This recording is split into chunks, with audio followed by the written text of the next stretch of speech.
ధ్యానించుకుందాము. ఈ నూతన సంవత్సరములో మొదటి ఆదివారపు దినమున దేవుని యొక్క వాక్యమును ధ్యానించుకుందాము. దేవుని యొక్క వాక్యము విలాప వాక్యములు 3వ అధ్యాయము 23వ వచనమును చూసినట్లయితే, విలాప వాక్యములు 3వ అధ్యాయము 23వ వచనములో, అనుదినము నూతనముగా ఆయనకు వాత్సల్యత పుట్టొచ్చు ఉన్నది, నీవు ఎంతైనా నమ్మదగిన వాడవు చాలు. ప్రియమైనటువంటి దేవుని విశ్వాసులారా, దేవుని యొక్క కృప, పరిశుద్ధాత్మని యొక్క అన్యోన్య సహవాసము చేరి ఉంచిన మనకెల్లరకు నిత్యము మన దేవుడు అనుగ్రహించునుగాక. ఈనాటి వాక్య అంశం ఏమిటంటే నూతనము. మనము చదువుకున్న యొక్క వాక్య భాగములో చూసినట్లయితే, అనుదినము నూతనముగా ఆయనకు వాత్సల్యత పుట్టొచ్చు ఉన్నది అనబడి మాటను మనము గమనించినట్లయితే, ఈ యొక్క వాక్య భాగములో మనము నూతనము అనబడే మాటను మనం చూస్తూ ఉన్నాము. అవును, నిజమే. ఈ నూతన సంవత్సరములో మన యొక్క జీవితములో పాతవి గతించిపోయాయి, ఇదిగో క్రొత్తవిగా దేవుడు చేయాలని, లేదా నూతనముగా చేయాలని దేవుడు ఆశపడుచు ఉన్నారు. వేటిని నూతనముగా చేయుటకు దేవుడు సిద్ధముగా ఉన్నారు, దేనిని దేవుడు నూతనముగా మార్చుటకు ఆయన ఆశపడుచున్నాడని మనము దేవుని యొక్క వాక్యములో ధ్యానించినట్లయితే, మొట్టమొదటిగా మన జీవితంలో దేవుడు కొన్నిటిని నూతనముగా మార్చబోతూ ఉన్నాడు. అది ఏమిటని చూసినట్లయితే, హబక్కుకు గ్రంథము 3వ అధ్యాయము, హబక్కుకు గ్రంథము 3వ అధ్యాయము 2వ వచనములో చూసినట్లయితే, హబక్కుకు గ్రంథము, యెహోవా నిన్ను గూర్చిన మాట విని నేను భయపడుచున్నాను, యెహోవా సంవత్సరములు జరుగుచు ఉండగా నీ కార్యము నూతనపరచుము. సంవత్సరములు జరుగుచు ఉండగా దానిని తెలియచేయుము, కోపించుచునే వాత్సల్యమును జ్ఞాపకమునకు తెచ్చుకొనుము. ఇక్కడ మనము చూచు ఉన్నాము, యెహోవా నిన్ను గూర్చిన వార్త విని నేను భయపడుచు ఉన్నాను, యెహోవా సంవత్సరములు జరుగుచు ఉండగా నీ కార్యము నూతనపరచుము. ప్రియమైనటువంటి దేవుని విశ్వాసులారా, ఈ వాక్య భాగములో మనము గమనించినట్లయితే, దేవుడు సంవత్సరములు జరుగుచు ఉండగా మన జీవితములో అట్లా ఆయన నూతన కార్యములు చేయుటకు ఆశపడుచున్నాడు, లేదా జ్ఞాపకము చేసుకుంటూ ఉన్నాడు. గత సంవత్సరములో దేవుని కార్యము నీ జీవితములో, నీ కుటుంబములో జరగలేదేమో, అందుకే దేవుడు వాగ్దానం చేస్తూ ఉన్నారు. ఏమని? యెహోవా సంవత్సరములు జరుగుచు ఉండగా నీ యొక్క కార్యము నూతన పరచుము అనబడే మాటను మనం చూస్తూ ఉన్నాము. దేవుడు ఆశపడుచున్న పని ఏమిటంటే, ఈ నూతన సంవత్సరములో మన జీవితములో దేవుడు నూతన కార్యము చేయుటకు. మరొక వచనములో కూడా చూసినట్లయితే, ఇర్మియా గ్రంథము 31వ అధ్యాయము 22వ వచనములో చూసినట్లయితే, ఇర్మియా గ్రంథము 31వ అధ్యాయము, ఇర్మియా గ్రంథము 31 22వ వచనములో చూసినట్లయితే, 31-22 విషయాలుగా తీయాలి.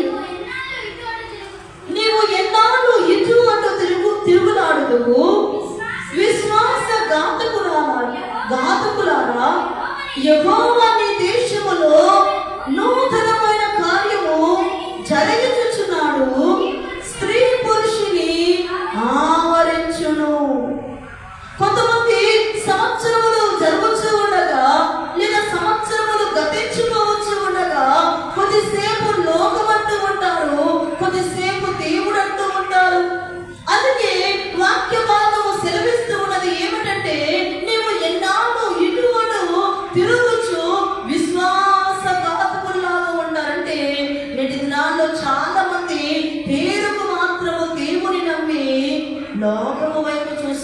ఉంటారు, లోక కార్యములను ప్రేమిస్తూ ఉంటారు. అందుకే ఇక్కడ దేవుడు అంటున్నారు, ఎన్నాళ్ళు అటు ఇటు తిరుగుతావు. కొద్దిసేపు భక్తి అంటావు, కొద్దిసేపు బలహీనత అంటావు, కొద్దిసేపు అనారోగ్యం అంటావు, కొద్దిసేపు ఆరోగ్యం అంటావు, కొద్దిసేపు విశ్వాసం అంటావు, కొద్దిసేపు అవిశ్వాసం అంటావు, కొద్దిసేపు దేవుడు అంటావు, కొద్దిసేపు లోకం అంటావు. ఇక ఎన్ని నాళ్ళు నీవు అలాగ విశ్వాసఘాతకురాలుగా ఉంటావు.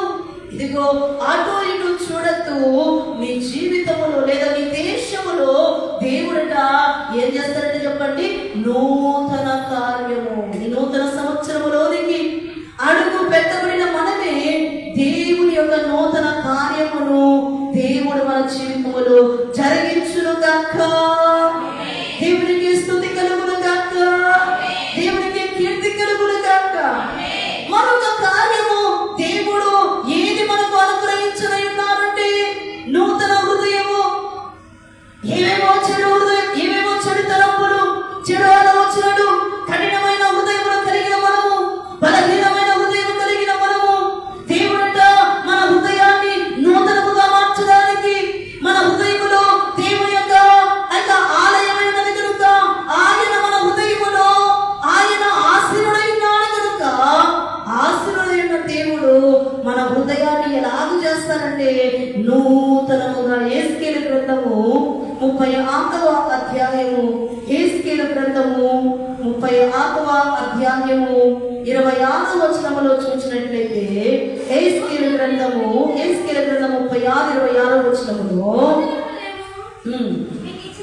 నూతన హృదయము నేను మీకు ఇచ్చేదను, నూతన స్వభావము నేను మీకు కలుగ చేసేదను, రాతి గుండెను మీలో నుండి తీసివేసి మాంసపు గుండెను మీకు ఇచ్చేదను. నూతన హృదయం మీకు ఇచ్చేదను, నూతన స్వభావం మీకు కలగ చేసేదను, రాతి గుండె మీలో నుండి తీసివేసి మాంసపు గుండెను మీకు ఇచ్చివేసేదను అంటున్నారు. అవును, నిజమే. ఒకనాటి కాలంలో మనము రాతి గుండె కలిగిన వారము. రాయి ఎలాగ ఉంటుందో, కఠినముగా గట్టిగా ఎలాగైతే ఉంటుందో, మనము కూడా దేవుని బిడ్డలము కాకమునకు మన హృదయం ఎలాగ ఉండేదంటే ఒకనాటి కాలంలో రాతి వలె ఉండేది.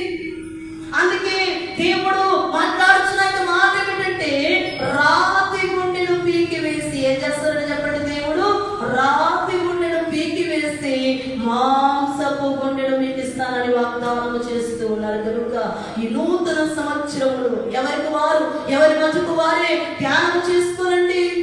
ఒకవేళ నీ మనసు పరిశీలన చేసుకోండి. నీ హృదయము కఠినముగా ఉన్నదో, దేని విషయంలో కఠినముగా ఉన్నదో, నీ కుటుంబంలో పరిస్థితులను బట్టి గుండె కఠినముగా మారిపోయిందేమో, నీ హృదయము కఠినముగా మారిపోయిందేమో, పరిస్థితులను బట్టి నీ హృదయము కఠినముగా మారిపోయిందేమో. దేవుడైతే వాగ్దానము చేస్తూ ఉన్నాడు. ఏమనంటే ఈ నూతన సంవత్సరములో నీకు నూతనమైన హృదయమును నేను ఇస్తానంటున్నారు. కనుక అమ్మాయ నూతన హృదయమును పొందుకొని, నూతన కార్యమును పొందుకొని, నూతనముగా మార్చబడి కృపల దేవుడు మనకందరికి అనుగ్రహించును గాక.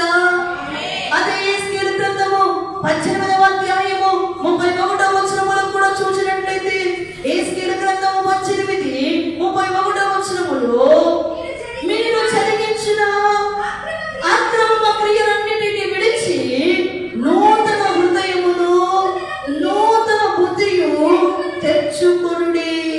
ఇశ్రాయేలు వారులారా, మీరెందుకు మరణము నొందుదురు?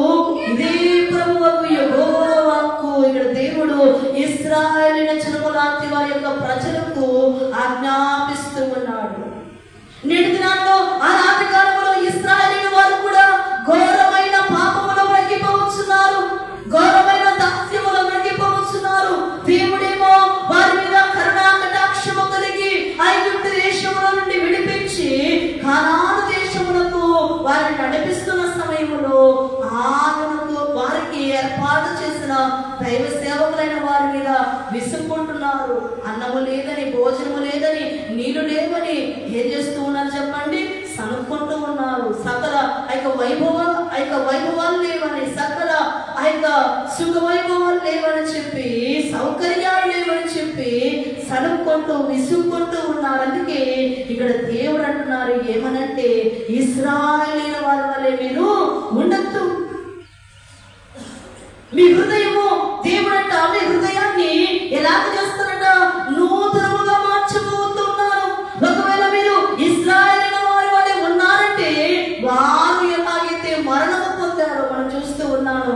కానాను దేశమునకు వెళ్ళక ముందు వారందరూ కూడా అరణ్యములోనే రాలిపోయినట్లుగా ఇశ్రాయేలీయుల వారి వలె మీరు నూతన హృదయమును పొందుకోకుండా వారి వలె సనుక్కుంటూ విసుక్కుంటూ బలహీనముగా ఉంటే, లోకమును ప్రేమించే విధముగా ఉంటే మరణమును నొందుదులబడే మాటను మనం చూస్తూ ఉన్నాం. కనుక దేవుడు మన హృదయాలను నూతనముగా మార్చబోతూ ఉన్నారు. దేవునికి మహిమ కలుగును గాక. ఇక మూడవ విషయమును మనం చూసినట్లయితే, మనలో ఉన్న పాత ఆత్మను దేవుడు తీసివేసి కొత్త ఆత్మను లేదా నూతన ఆత్మను దేవుడు మనకు ఇవ్వచ్చు ఉన్నారు. యెహెజ్కేలు గ్రంథము 11వ అధ్యాయము 19వ వచనంలో చూసినట్లయితే, యెహెజ్కేలు గ్రంథము 11వ అధ్యాయం 19వ వచనంలో చదవండి. వారు నా కట్టడలను నా విధులను అనుసరించి గైకొనున్నట్లు నేను వారి శరీరములలోని నుండి రాతి గుండెను తీసివేసి వారికి మాంసపు గుండెను ఇచ్చి వారికి ఏక మనస్సు కలగజేసి వారి యందు నూతన ఆత్మను పుట్టింతును. ఎవరైతే దేవుని కట్టడలను దేవుని ఆజ్ఞలను అనుసరిస్తారు లేదా గైకొంటారో వారికట దేవుడు కఠినమైన హృదయమును లేదా రాతి గుండెను తీసివేసి మాంసపు గుండెను ఇచ్చి, అంతేకాకుండా నూతనమైన ఆత్మను దేవుడు పుట్టిస్తాడట. దేవునికి స్తుతి కలుగును గాక. అర్థమవుతుందా? అర్థమవట్లేదా? అర్థమైపోతుందా? లక్ష్మీపురం దాటి అర్థమవుతుందా? అర్థమవట్లేదా? దేవునికి ఘనత కలుగును గాక. ఆయన నూతన ఆత్మను ఇస్తారట. దేవుని యొక్క నూతనమైన వాత్సల్యమును, ఆయన దేవుని ఆత్మను మనలో పుట్టిస్తానంటున్నారు. అవును, ఒకనాటి కాలములో కఠినమైన హృదయం కలిగి రాతి గుణము కలిగి దేవుడిచ్చు ఆత్మను పొందుకున్నామేమో. ఇదిగో ఎవరైతే ఆయన ఆజ్ఞలను ఆయన కట్టడలను అనుసరించి దేవునిలో భక్తిగా ఉంటారో, భయము కలిగి ఉంటారో, వారికన్నా దేవుడు నూతన ఆత్మను అనుగ్రహిస్తానంటున్నారు. అంతేకాకుండా నూతన హృదయం ఇస్తానంటున్నారు. అంతేకాకుండా నూతన స్వభావమును అనుగ్రహిస్తానంటున్నారు. అంతేకాకుండా నూతన కార్యములు వారి జీవితంలో దేవుడు చేస్తానంటున్నారు. కనుక ఈ నూతన సంవత్సరంలోనికి అడుగు పెట్టబడిన మనమే, మొదటి ఆదివారపు ఆరాధనలో ఉన్న మనమే ఇవన్నీ పొందుకొని, ఇక ఐదవదిగా మనం చూసినట్లయితే గమనించాలి. నాలుగవదిగా చూసినట్లయితే నూతనమైన బలము. ఎవరైతే బలహీనముగా ఉన్నారు, గత సంవత్సరములో వ్యాధి చేత, రోగముల చేత, అలాగే సమస్యల చేత, దుఃఖము చేత, కన్నీటి చేత, అవమానము చేత మీ శరీరాలు బలహీనమైపోయాయో, మీ యొక్క హృదయం బలహీనముగా మారిపోయిందో, అలాంటి వారికట దేవుడు నూతనమైన బలమును యెషయా గ్రంథము 40వ అధ్యాయము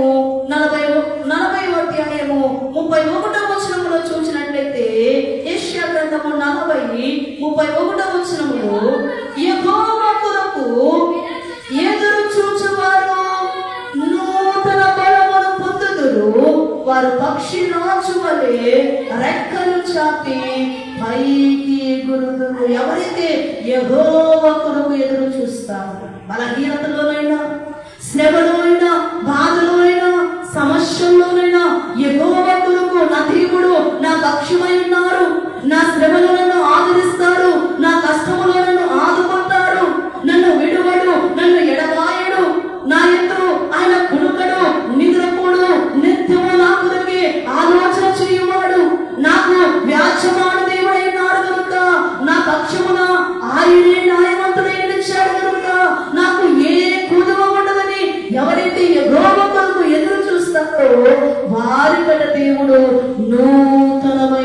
మనము బలహీనతలో కూడా దేవుడు నూతనమైన బలమునిస్తాడు. అదే యెషయా గ్రంథము 41వ అధ్యాయము 1వ వచనములో కూడా చూసినట్లయితే 41వ అధ్యాయము 1వ వచనములో, దీపములారా నా ఎదుట మౌనముగా నుండుడి, జనులారా నూతన బలము పొందుడి. జనులారా ఇదిగో మీరు నూతన బలము పొందండి. అవును, కొంతమంది దేవుని సన్నిధికి మానవేసి బలహీన పడిపోతూ ఉంటారు. దేవుని యొక్క వాక్యము లేక, సంఘ సహవాసము లేక, దైవ సేవకుల యొక్క ప్రార్థన లేక బలహీనతలో ఉంటారు, బలహీనమైపోతూ ఉంటారు.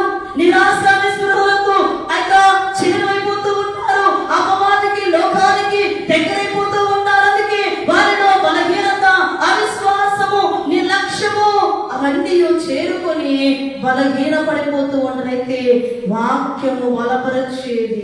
అందుకే మనము భక్తులు పాడొచ్చు అంటున్నారు, నీ వాక్యమే నన్ను బ్రతికించెను, బాధలలో నెమ్మదినిచ్చాను. బాధలో ఉన్నావా, శ్రమలో ఉన్నావా, ఇరుకులో ఉన్నావా, కష్టములో ఉన్నావా, బలహీనతలో ఉన్నావా, దేవునికి దూరమైపోయి నీ బంధువులందరూ నిన్ను ద్వేషించి ఒంటరిగా చేస్తారా? ఇదిగో వాక్యము బలపరిచేది, దేవుడు బలమిచ్చే దేవుడై ఉన్నారు కనుక బలహీనతలో ఉన్న నిన్ను నూతనమైన బలముతో దేవుడు నింపుతానని వాగ్దానము చేస్తూ ఉన్నారు. ఇక చివరిగా అనేకమైన విషయాలు ఉన్నాయి, కానీ ఇక చివరిగా ముగిస్తూ మీకు తెలియజేస్తున్న ఇక మాట ఏమిటంటే, నూతనమైన జీవమును దేవుడు మనకు అనుగ్రహిస్తానంటున్నారు. రోమీయులకు రాసిన పత్రిక 6వ అధ్యాయము 4వ వచనములో చూసినట్లయితే, రోమీయులకు రాసిన పత్రిక 6వ అధ్యాయం 4వ వచనములో, కాబట్టి తండ్రి మహిమ వలన క్రీస్తు మృతులలో నుండి తాను లేపబడెను, ఎలాగో లేపబడెను అలాగే మనమును నూతన జీవము పొందిన వారమై నడుచుకున్నట్లు మనము బాప్తిస్మము వలన మరణములో పాలు పొందుటకై ఆయనతో కూడా పాతి పెట్టబడితిమి. కాబట్టి తండ్రి మహిమ వలన క్రీస్తు మృతులలో నుండి ఎలాగో లేపబడినో అలాగే మనము కూడా నూతన జీవము పొందిన వారమై. ఏ జీవం అంటే చెప్పండి? నూతన జీవము. ఒకనాటి కాలములో పాపము చేత, శోధన చేత, అనేకమైన ఆలోచనల చేత మనము చచ్చిన వారమై ఉన్నాము. ఎప్పుడైతే దేవుడు నిజమైన దేవుడని, నమ్మదగిన దేవుడని, నీతి కలిగిన దేవుడని, ఆయన గొప్ప నూతన కార్యములు జరిగించు దేవుడని, నూతనమైన ఆ యొక్క వాస్తవికతను పుట్టించు దేవుడని, నన్ను ఆదరించు దేవుడని, నన్ను ఆదుకోను దేవుడని నీవు నమ్మి ఎప్పుడైతే ఆయనలో బాప్తిస్మము పొందుతావో అప్పుడట చచ్చిన నిన్ను దేవుడు నూతన జీవముతో నింపే దేవుడై ఉన్నారు. దేవుడికి మహిమ కలుగును గాక, దేవుడికి స్తుతి కలుగును గాక. నూతన జీవము కనుక అమ్మాయ ఈ నూతన సంవత్సరము దేవుడి నూతన కార్యము, దేవుని నూతన హృదయము, దేవుని నూతన ఆత్మ, దేవుని యొక్క నూతన బలమును పొందుకొని, దేవుని యొక్క నూతన జీవమును పొందుకొని ఆయన రాజ్యములకు రాకడకు సిద్ధపడదాం. ఎంతో మంది ఈ దినాన్ని చూడలేక, ఈ యొక్క సంవత్సరాన్ని చూడలేక మన కళ్ళ ముందే కాల గర్భములో కలిసిపోయి ఉన్నారు, మరణించి ఉన్నారు. జీవము లేని వారిగా ఉన్నారు కనుక జీవము కలిగిన దేవుని సన్నిధిలోనికి వచ్చిన మనము నూతన కార్యము చేత, నూతన బలము చేత, నూతన శక్తి చేత, నూతనమైన జీవము చేత ఆయన మనల్ని తృప్తిపరిచే దేవుడై ఉన్నారు కనుక, సమాధానపరిచే దేవుడై ఉన్నారు కనుక ఆయనలో ఉన్న ప్రతి నూతనమును అనుభవించి ఆ ప్రభువును ఆరాధించుకుందాము. అట్టి ధన్యత భాగ్యము దేవుడు మనకందరికీ కూడా అనుగ్రహించునుగాక. అందరము మోకరించి ముగింపు ప్రార్థన చేసుకుందాం. అవనయ్యా, గత సంవత్సరం అంతా